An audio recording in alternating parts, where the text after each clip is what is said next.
What's up guys, welcome back to the channel. So today I want to go ahead and make a video and tell you guys there's some things I wanted to get done to my S2000. I know you guys are dying to see more videos of the Skyline, but right now I'm holding off on that because my main priority is getting this S2000 prepped and ready to be sold. I haven't really detailed it like I wanted to. I want to definitely do a paint correction on it real quick. I'm inside the Skyline right now, as you can see, sitting on the wrong side. But I guess I can't prove that until I show you. Easy. So one thing I want to do today is take the Recaro seat out of the S2000. It's still inside the car. Daily driving with the Recaro pole positions are amazing, and I wanted to keep these seats for a long time, but money is tight and I just decided to let it go. If you remember my buddy Kim, the one that drives that purple R32 GTR, he actually is buying it from me. He wanted a bucket seat to feel a little bit more secure. His car makes well over 500 something wheel horsepower, so he definitely needs to feel safer in the car when he's going at high speeds, especially with all that power in that light car. So instead of working on the Skyline today, we're going to work on the S2000.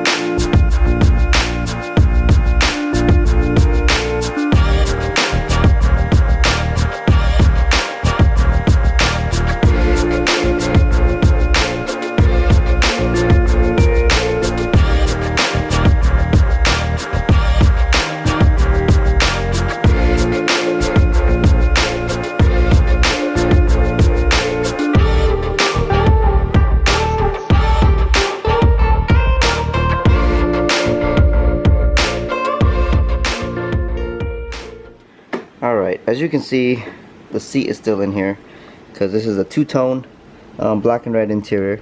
I'm really gonna miss these seats, but you know, one day when I get money situated and I want to buy them again, I can buy them again. It's not like they're like super rare discontinued seats. They're just quite expensive, you know, about $1,200 shipped for a brand new set, and they're pretty good shape. So hopefully I can get this out without scratching anything. But I think the best move is to take this top down. I think when I first installed it, I had a hard top, so it was kind of difficult. Yeah, let's drop the top real quick.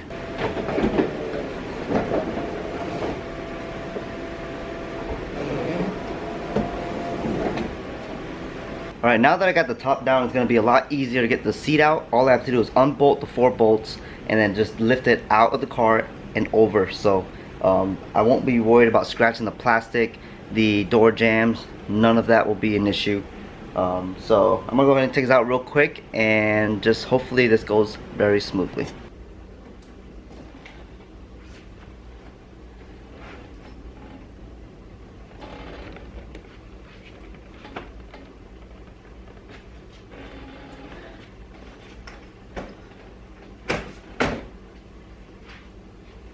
Alright guys, got the seat out. It was a pain in the ass.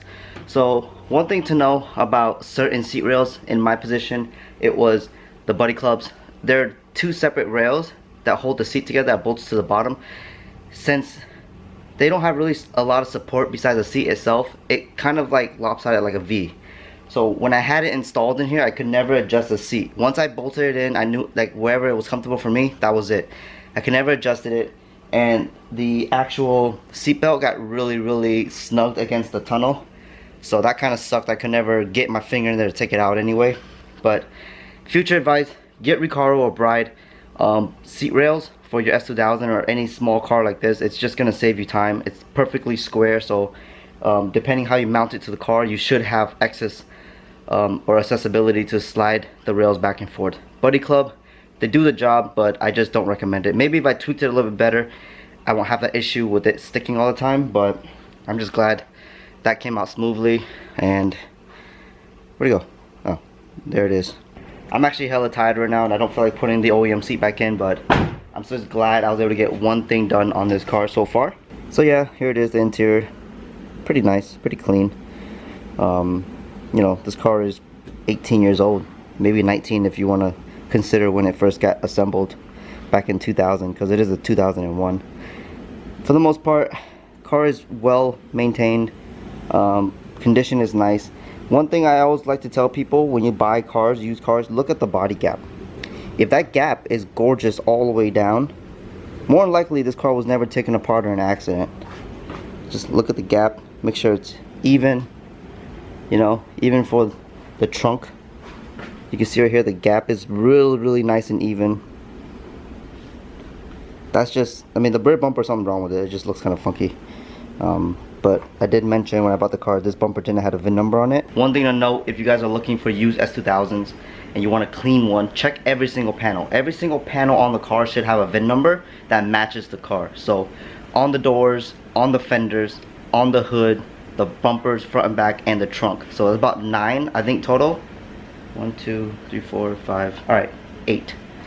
Maybe there's a 9th one, I just can't think of it right now. But yes, you want to check to make sure it all matches. This car particularly had all of it except the rear bumper. So maybe it might have been replaced at one point. But yeah, guys, definitely gonna miss this car, but it's gonna go to a good home. If someone pays what I'm asking, they can keep the AP2 wheels. It's got like pretty much fresh Michelin rear tires. It's got needles in the front, but I do have a set of 225 40s Michelins to match the rear if they want that as well. So I just figured this had a lot of life left, so let's just use it up. Spray paint the front calipers, because these are still black from the previous owner. I painted mine's gold. Ever since I got into cars, I've always painted my calipers gold. I just like the way it looks. Even with the ISF, I did a purple when it was blue, but when I wrapped it a couple times, I just didn't like that purple anymore. So I did it gold before I sold it. And I think it's gonna suit Kyle's ISF a lot better with the blue and the Nebula black, the vinyl wrap that I did on his car.